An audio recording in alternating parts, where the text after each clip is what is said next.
Good afternoon, good evening, wherever you are. My name is Ibrahim Sundiata, Emeritus Professor of History and African American Studies at Brandeis University, and the Chair of History at Howard University. And as I said in my last talk, I have been in Brazil for the last 6 months, in Salvador, Brazil, which is a city with a large Afro-Brazilian population.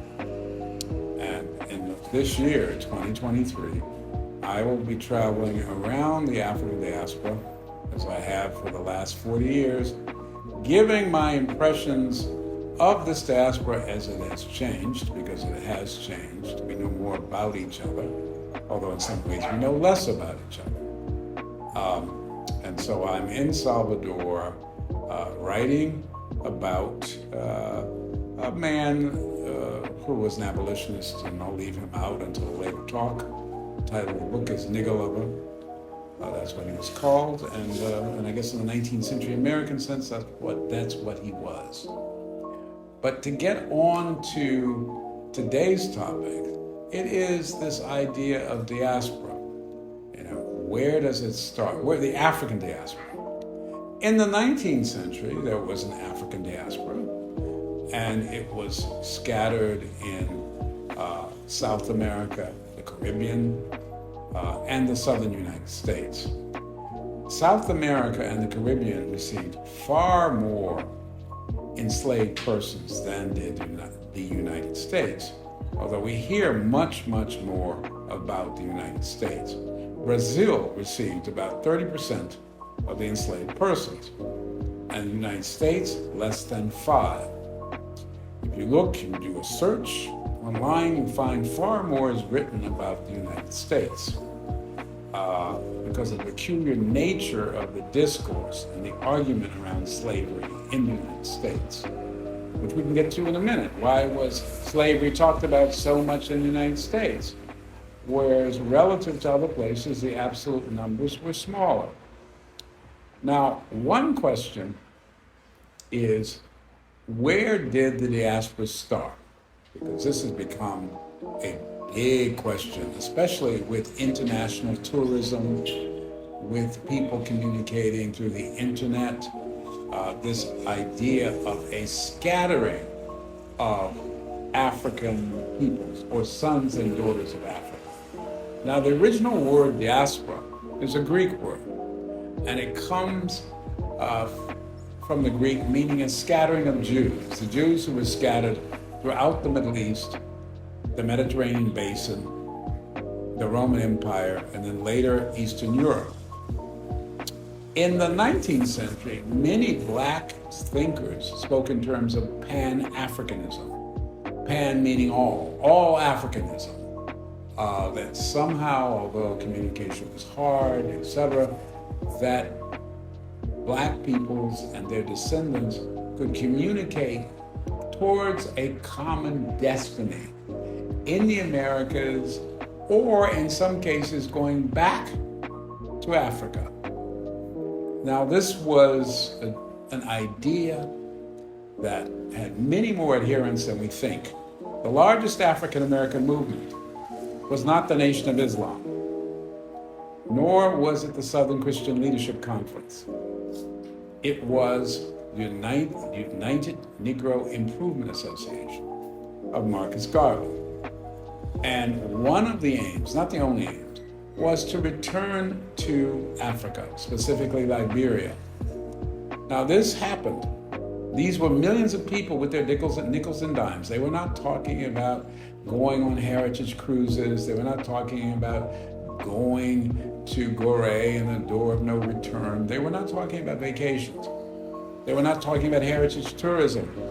They were talking about going and finding a new future in an old land. It was a beautiful idea. Many of us can think of it. It's a beautiful idea. It happened after World War I. It was not such a silly idea. People who'd never had states, people who barely had names, Lithuanians, Latvians, Estonians, Slovaks, people like the Irish who hadn't had a state in 800 years, Jews, after 2,000 years, were guaranteed afterward by 1920 a state in Palestine. And Mr. Garvey said, if everyone is kicked and beaten, who is kicked and beaten more than ourselves? Let us go from this, what we now call diaspora, let us go.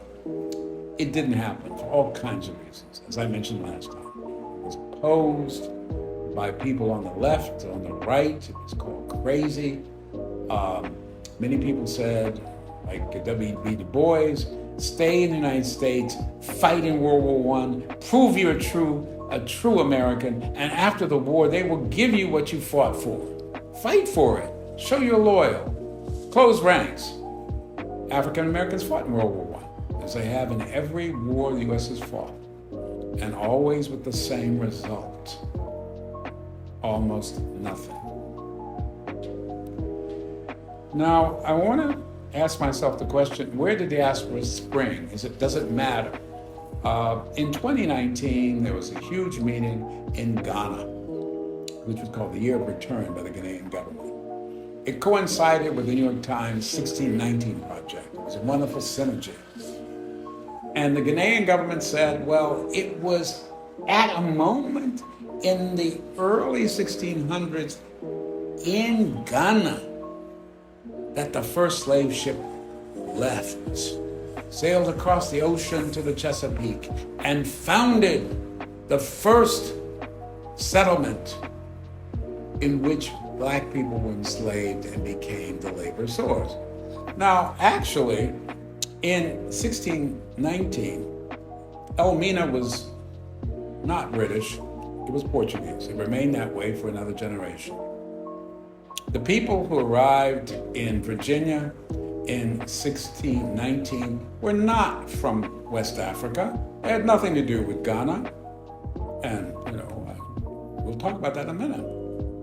How we project how we project beginnings, but how sometimes that beginning can become an enemy.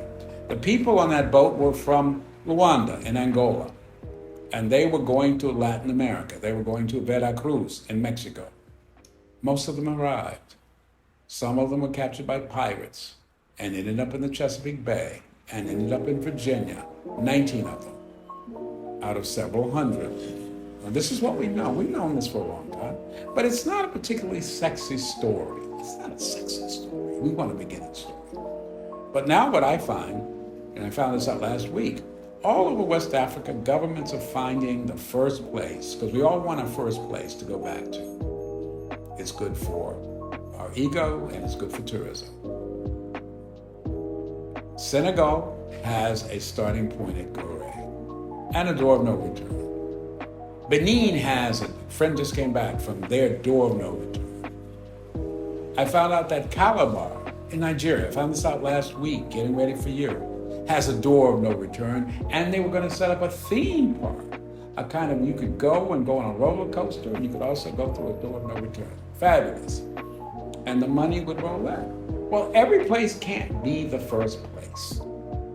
What we have to know, if we are in the African diaspora, we have a connection to Africa, but it doesn't mean that we go and get DNA swabs and they tell us what tribe we are from. That can be just a money-making proposition without real benefit, because people have moved, names have changed. If you tell me, oh, my family came from the Zulu in 1700, and I would say to you, there were no Zulu in 1700. There are people who became Zulu, but they weren't there. So this summer, I'm going to a conference in Ghana, and there are two reasons. I did my first field work in Ghana way back in the 1960s. There were no heritage tourist people. Elmina was a police training station. There were not people trekking through it drinking Star beer. And I was with a group of African Americans who were greatly moved simply by the solitude. Not the commercialization, but the solitude. And I was in Ghana for 2.5 months in the countryside, far away from tourists, heritage tourists, any kind of tourists. But it made a big impression on me, and I decided to become an Africanist and someone interested in the diaspora. So this summer, I'm going for 1 week to a conference of ASWAD, Association for the Study of the Worldwide African Diaspora, which I've had the pleasure of being a member of for over 20 years. And then I'm going to a conference on Afro-Latin literature, literature in Portuguese or Spanish on the African continent. And that also will be meeting in Accra at the same time. So I'm doing 2 conferences back to back, and then I hope to travel around Ghana to some of the places I visited when I was in my 20s, which is a long, long time ago. And I hope that out of this experience, there comes a feeling of not brotherhood and not oneness, but a feeling that I can get to know where Ghana is today. And I'll explain, I'm a very unusual person in this way. When I first went to Ghana and got off the plane, one of the first things I did not do was get down on my knees and kiss the ground. The second thing I did not do was hug everybody I know as if they were of the same ethnic group. To get there, I had to do a lot of research. I had work to do. I wasn't on a pleasure tour. I know the difference between the Ga and the Eve and the Fanti. I knew about the development of the Santi state in central Ghana. I knew that these people had warred against each other. I know that there was no love fest before I arrived. But what I really was moved by, without being fake, phony, having a group around me telling me what I should think, is going to a small village with a group of white Americans. And one of the white Americans said to me, "You know something? You're much more like us than you are like them." And I said, I had to come 3,000 miles for you to tell me I'm an American. That's rich. That is really wonderful. What happens when the plane lands in the opposite direction? And then a few days later, I was in a truck with a bunch of workers, and we were going to some work site, and there we were bouncing along the road, and one of the Ghanaians, and this was not a person who'd been schooled to say this, no one was paying him to say this, he wasn't going to be in anyone's film, he wasn't going to be on TV, because there wasn't any TV. But he said, you have hair like us. Are you from here? In a kind of way? And no one had prompted him. I said, well, yes, I do. And we started joking. I said, some of us went away, some of us come back. He said, well, what do you think? And we had a long talk that was not prompted. And I love this. This was not prompted by anyone. No one was telling him what to say. No one was telling him what the other people in the village were to say. They were just talking to me. And there was an acknowledgement that I was a foreigner. I was as foreign as a Hausa trader from northern Ghana who would come to sell cola nuts. But in the same way, I wasn't the same as the people I was traveling with, who were all Europeans, or European Americans, who all of a sudden decided that I was somehow of their ethnic to the core, which is not true. That's the whole reason I'd gone to Africa. That's the whole idea. I hadn't gone I could have gone to Latvia. I could have gone to Korea. I chose to go to Ghana. Not because I was going to a place where my ancestors had come out of the ground, or they'd come to the door of no return, which is a beautiful, beautiful idea. But let's not teach children things that are not true. In 2019, Nancy Pelosi, who's probably a lovely woman, went to the door of no return at Elmina in Ghana, and she broke down and cried. And you know what she said as she cried? This is where it all began. And I'm thinking, doesn't this woman have a staff? Because you could go to other places and you could cry as well. And what are we going to do with this? Do we just want pity, shame? What do we want? Or do we want a kind of history that says this is one of the places that we might have come from? And how do we honor this place? How do we get them economic aid?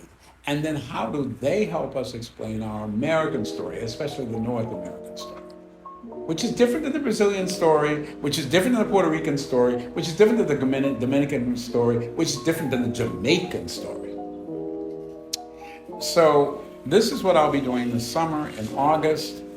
And then I've been asked, and I probably won't do it, I've been asked by a university in Brazil, and I guess I could do the same thing in Ghana, but I'm loath, I'm not a prude. So I've been asked to do a kind of review of books on tourism, ecotourism, heritage tourism, that is where people go from the diaspora and they go back to Africa or someplace, and they try to reconnect or try to reconnect with roots. And the last thing I was asked to do, the 3 books that I'm supposed to read, was sex tourism. And I have put this off for 3 years. I assume that someone else has reviewed the books. Certainly in a wider study of what people from the first world do in the third world, or the so-called third world, or the global south, is fascinating. But, and I prefer to read what other people are going to write, because when I went to Africa, the part of Africa I went to had no tourism. And now it's crawling with tourists. And I'm very concerned, not concerned because I'm worried, but I want to know what people do. What do they bring? Because I know what I brought. I had to bring like a year's worth of study, what I used to call ethnohistory, which I didn't like. So all these different people competing. And my professor, who was well, said, don't get caught up in a white-black binary. But the whole reason I was there was because I was concerned about the development of racism. Now, I have a few things to say in the future.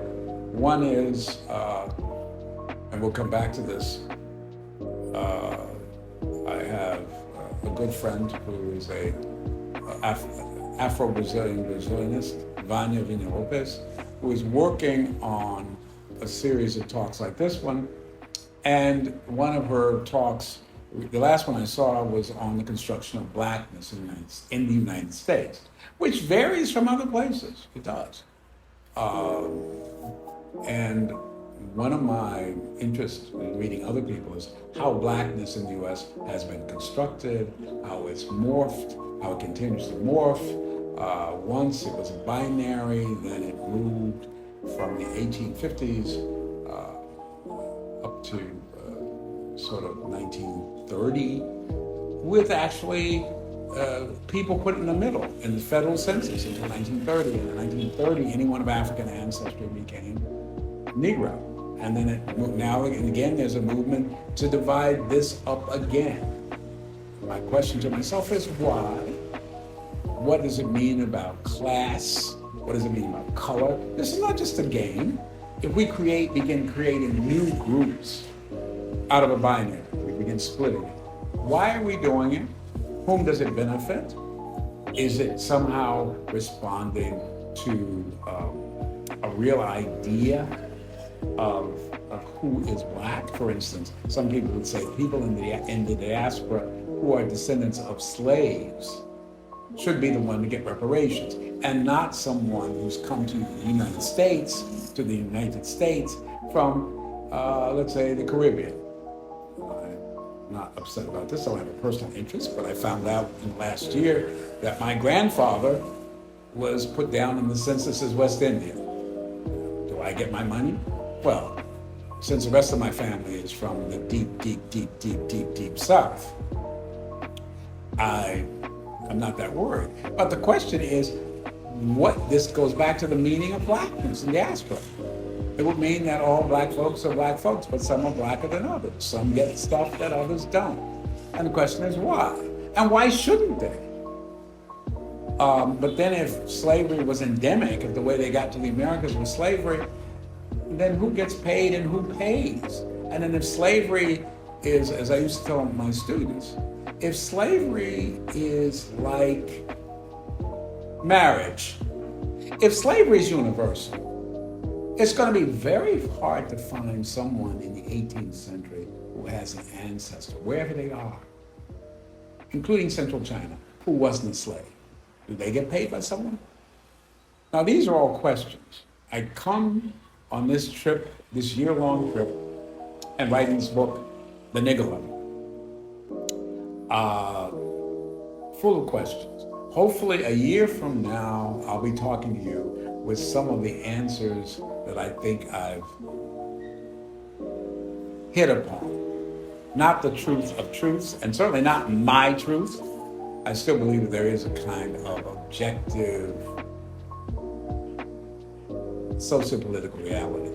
But I want to get to that. I want to talk about that. And I also want to talk about identity. I think that's important. And so at the end of all this, as an octogenarian, LGBTQIAYX person, I want to bring this full circle and say what I have learned in this year and share it with you. My editor has some questions. So you said the original meaning of diaspora was scattering of the Jews. When did it start being used in reference to Africa? Probably, and I don't know the verse used, but I would think in the 20th century, in the period around and after World War II. So that Pan-Africanism is used in the 19th century, and you find people having congresses in which they talk about, Pan-Africanism, not so much diaspora, but a Pan-African Congress meeting people. And now, because diaspora is also, you can move in diaspora, but you can just be. So I can go, there are people I know who are diaspora catchers.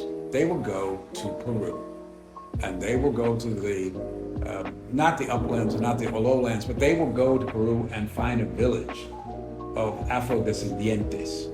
And they will say, oh my God, this is wonderful. We found diaspora. Well, those people are not planning to travel anywhere or unite with African Americans. And you might, I know people who want to shape them, speak English. They don't want to. They have basically, they are who they are in situ. And so now, to me, diaspora has the idea of these pieces which may move or may not move, but they are all they were connected at one point. Second question, what has changed about the diaspora from back then to nowadays? Communication. When I first went to Africa, we went, and there were a lot of people who had been to Ghana as political people, and they'd gone because of Kwame Nkrumah, but they were not heritage tourists. They were Pan-Africanists, and they used the word Pan-African. They were for African unity. They were politically motivated. And there's some very negative writing about people going, and then they realize, I had this idea of going to Africa, this one place. Well, I don't speak the African language, because guess what? As I said before, it doesn't exist. People are not going to suddenly start speaking your language. And so what happened was that moment, that wonderful Pan-Africanist moment came in the 1960s, and then gradually in certain places subsided because it was not only cultural, it was political. It was political. And so as Pan-Africanism as a term, a political motive and motivational term, organizational term, slowly fell not into disrepute, but into disuse. The term diaspora, which is a more passive term, quite frankly. Like I said, I can find diaspora in Peru, I can find diaspora in Guatemala, but it doesn't mean that we share political projects. And so I think the word now is descriptive of a scattering, much more of a scattering than the movement within that scattering. For the final question, what's the importance of the diaspora for Black people living outside of Africa? I think that it gives them the idea of being connected to a wider world. They're not just these little people living as we say in the United States, minorities. I often hear people talk about minorities as if minorities are permanent. I once had a student who was not African American, and she was talking about minorities. And I said, well, in the summer, this was years ago, I'm going to Africa. She said, oh, you're going to study minorities. And I said, well, in Africa, the majority of people are the majority of people. They're black. And she said, oh, I just meant in a general sense, you know, that minority, because African Americans are a minority, they somehow always are. And I said, no, that's not true. There are places even more proximate, like the Caribbean, like Jamaica, where black people are the majority. And so I think by being connected, we realize two things. First, that there are a lot of numbers, there's strength in numbers, but also the opposite, that we are very diverse. And I don't throw that term out lightly. We're very diverse.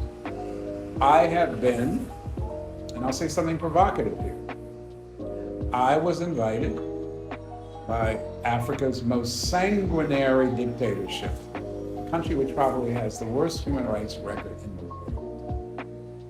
I was invited there. It's complicated. I paid for my own way back. So I get invited to this country, and with a group of Afrocentrists. And I'm there, and people are, people want to buy art. There's not much art for a lot of it. There's not much to buy. But what I discovered was that people might look alike, but there were these barriers. And so one of the things that was a big barrier was language, because the national language of this country was Spanish. And in our group, I guess, very few people spoke Spanish. And also we were always surrounded by police. We were led everywhere by police.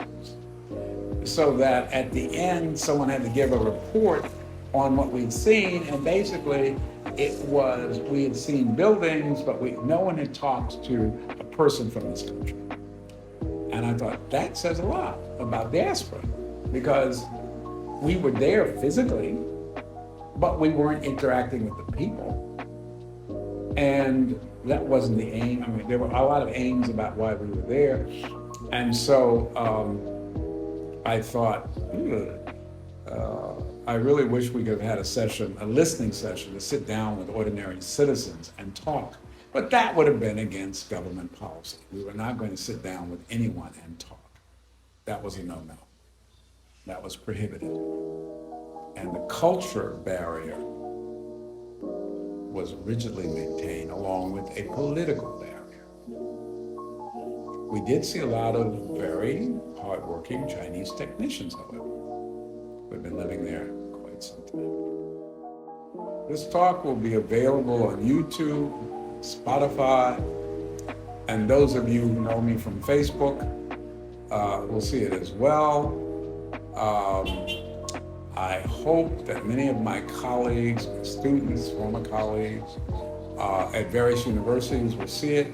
I shall be back in the Boston area in April, and then in the fall, in the beginning of the fall, I hope to spring on the world's most unknown and strangest abolitionist, the one I'm calling the nigger lover. Hope to see you soon.